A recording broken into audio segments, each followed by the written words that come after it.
Not coming up. Here he is, the champ. Good. Good day, mate. How are you, mate? Good. What's up, champ? Hi, how you doing? So, guys, just Doing to good. introduce, obviously, you know, there's a few aces in the pack right now. This is the ace, the big ace, the 135 WBC world champion, getting ready for another defense of his world title on Saturday live on DAZN against Yuriorkis Gamboa. We're going to pass over the floor for the WBC world champ.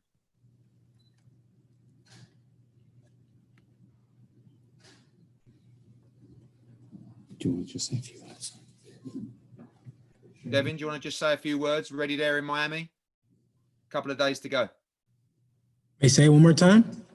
I couldn't. A few words from you before we go to questions from everybody on this Zoom. Ready to go there in Miami? You look great. It's been a long time coming. Yeah. I said before you're online, I know that the victory is important, but you're ready to make a real statement on Saturday. Yeah, that's the key to this fight. I want to go in there and I want to make a statement. I want to beat Gamboa worse than he's ever been beat before. You know, he's been in there with a lot of top guys and he's given them the fight of their lives. So, or you know, the hardest fight, their hardest test. But to me, I want to go in there and, you know, pitch a shutout. I want the world to know that I'm on a total different level, and I can't wait to do that on November 7th.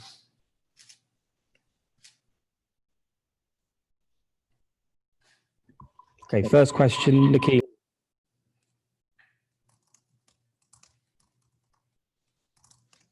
Hello.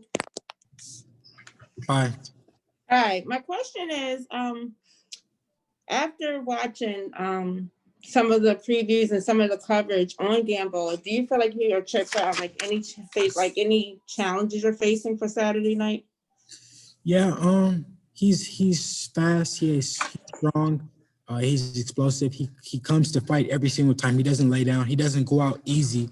You know, no one has just got him out of there easy without him, you know, fighting back or, you know, trying to hurt you back. So he's a very dangerous opponent. So I have to be, you know, mindful of that. Okay. And I have another especially question. when he's hurt. I have another question. So we've seen like Floyd Jr., we've seen Teófimo López struggle with the relationships with their father as their trainer. Has there been any type of struggles or any type of difficulties training with your father? No. The That's only problem that we had was this morning when he woke me up to work out. That's the only thing we don't have any All right. problems. Good luck Saturday night. Thank you. Bye-bye.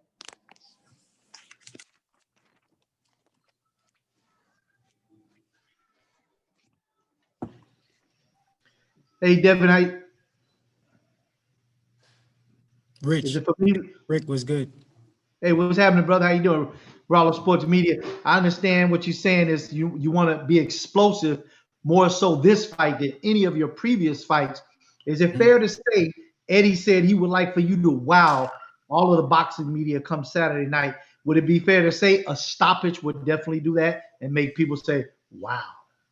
I mean, of course, a stoppage or knockout is the best way to win in boxing. You know, that would be amazing if I would go in there and I knock Gamboa out, especially, you know, if it happens early.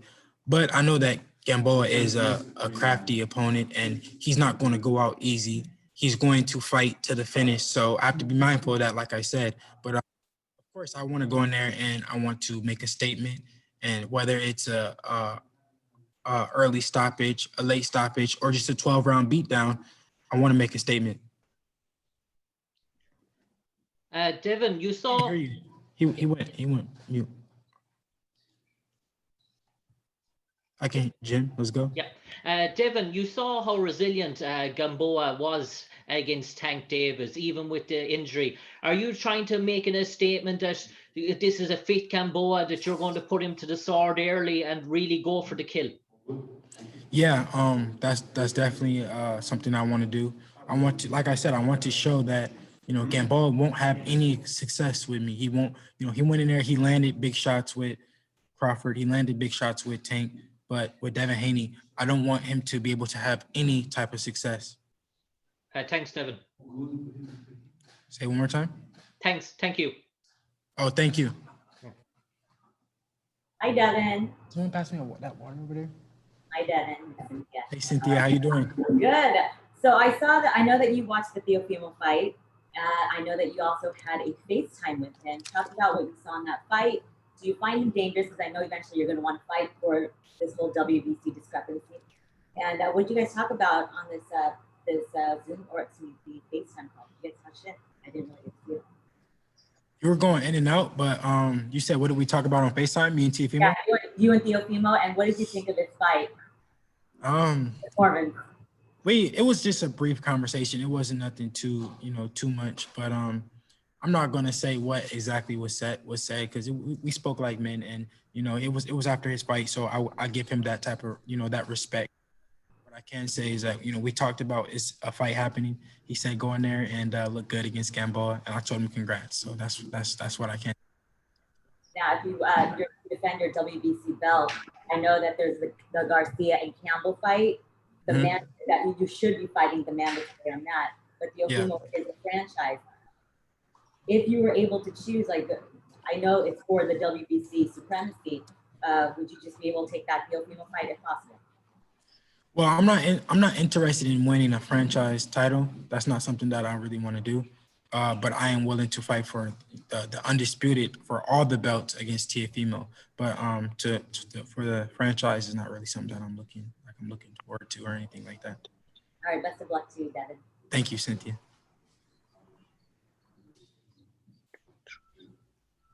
Reggie next, please. Hey, how's it going, champ? Hey, how you doing? I'm good. Hey, credit to you and your father with what you chose to do with your career, the route that you've taken. I see you guys working social media quite a bit and, to promote yourself and what's going on with you. Just what's your thoughts on, we continue to hear comments and negative comments about the app and nobody pays attention to it. But it's kind of ironic because so many people follow the sport Monday through Friday on social media. But then when it comes to you guys fighting, it's this disconnect. So what's your reaction to that? At the end of the day, they can say what they want, but after Devin Haney fights, people know the results. They know what happened. They're tuning in and they're watching, whether they like it or not. They're gonna watch. Love to you Saturday, champ. Thank you so much. Hi, Ryan, Devin. Thank you for speaking to us today. How are you? Sorry, just one thing from me on that. There'll be a lot more people watching Devin Haney fight live this Saturday than there was watching Leo Santa Cruz against Tank Davis fight live last week. The question was actually in part to you, Eddie, so thanks. Hi, Devin. Thank you for your time today. Just one question from me. You've spoken before about, this eventual move up to 140 pounds. I was just wondering how you're feeling at 135 at this present time and how many fights you feel you have left at 135 as well. Honestly, my weight has been great this fight. Honestly, and I say this from really the bottom of my heart. If I had weight problems, I would tell you it's been hard, but this weight cut has been unbelievable. I think it was, just from a year being off during quarantine and, giving my body time to rest and recover. I feel great at 135 right now. It's so many big fights to be made. Who knows? Who knows what the future holds? Of course, I'm looking forward to going to 140 eventually, but it's so many big fights to be made at 135. I'm willing to stay here for a little bit longer. Thank you for your time, Devin. Best of luck. Thank you. Al Jones, please.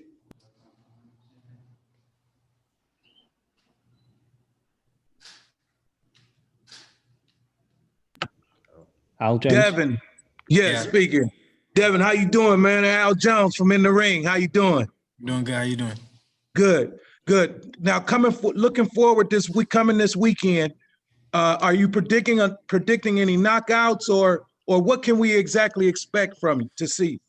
I'm not really into predicting the knockouts because I feel like knockouts, when you go looking for them, it makes it much harder for them to come.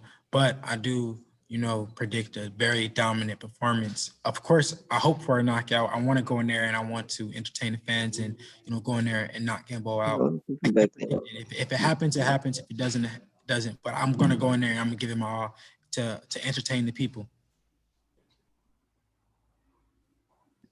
KO Artist Sports next, please. Hey, Devin, how you doing, sir? I'm doing good. How you doing? Good, man. Just quickly, Teófimo said, kept kind of repeating in his post-fight that he'd love to fight, the two-time email champion. He said, what'd you feel about that? And have you gotten anything from the WBC as far as, like what's going to happen with you two? Are they going to kind of make that fight happen? Or I don't know, have you heard anything regarding that situation? I mean, at the end of the day, he kept saying that he was willing to fight me because he knows that, that he gains from fighting me. It's something there. He knows that he doesn't feel right, without fighting me for, the real undisputed, everything, all the belts. He knows that he's not undisputed without fighting me. So that's all that just proved. Whether he can say email, whatever, he didn't get the email. Thank you, sir. Thank you. Devin next. Here's Anthony. Hi, Devin. You okay? Just a quick question on the possible Teófimo López fight. If that fight does get made, I mean, how do you see yourself winning that fight? Does he cause you any problems? I mean, you saw the win over Lomachenko. How do you see that fight going down? What kind of things would you be doing? I mean, every fight, you go in there and you can watch, you can look, you can watch as much film as you want.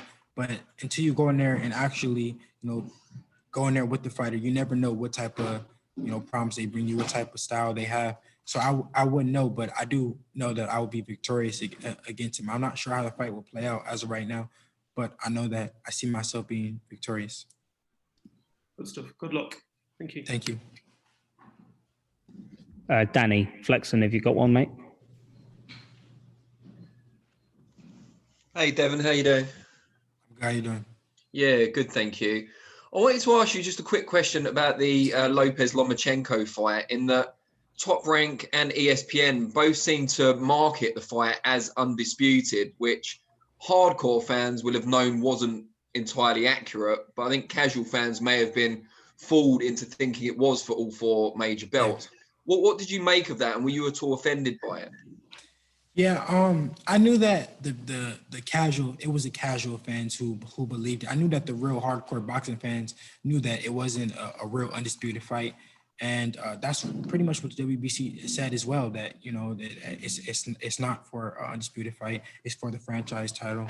And at the end of the day, that is what it is. I knew that it really wasn't for an undisputed fight. So that's why you guys didn't see me splash on the internet or go out and try to prove anything, because after the fight, who did he mention? He mentioned the real WBC champ. So that's all that matters. Thanks, Devin. Best of luck.